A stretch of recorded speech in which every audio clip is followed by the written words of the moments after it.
Texas gunman, another one, opened fire near a kid's day camp, right? This was in Duncanville, Texas. Police and camp staff quickly prevented a potential chaotic, deadly situation at the children's sports camp. This happened Monday. Let's put up a picture of where it happened. This is Fieldhouse, all right? They call themselves Home of Champions. The unidentified man appeared to have fired twice inside of the Duncanville Fieldhouse, a youth sports and training venue. But thankfully, no one was struck or injured. That could have been dramatically different. The armed suspect entered through the complex's main lobby, let's put that up, where he was confronted by a staff member who exchanged gunfire with him. If it had not been for that staff member, this could have been a deadly situation. The alleged gunman then went to what was described as a classroom filled with children and opened fire from outside after he was unable to get in. Duncanville Police Department Assistant Chief Matt Stockner said at an afternoon news conference. 18-year-old counselor Naomi Rogers, let's put up a picture of Miss Rogers. She was actually in the classroom filled with children ages 4 to 6. And when it became a focus of the suspect, she said the children and her hid in the room and tried to keep quiet as the gunman shot out the glass of the front door with a single round when he could not get in. Wow. Just imagine how traumatic, right?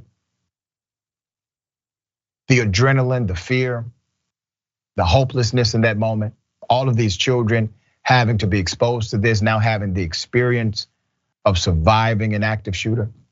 Damn shame. Beginning with the first sounds of gunfire, children at the complex were moved into a safe area that was then locked.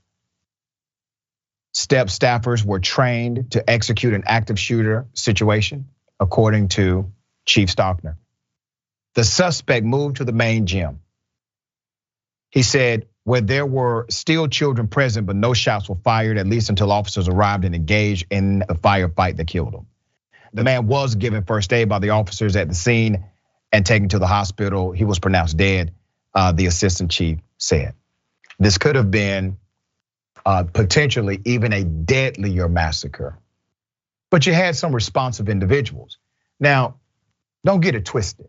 I am not anti-police or anti-law enforcement.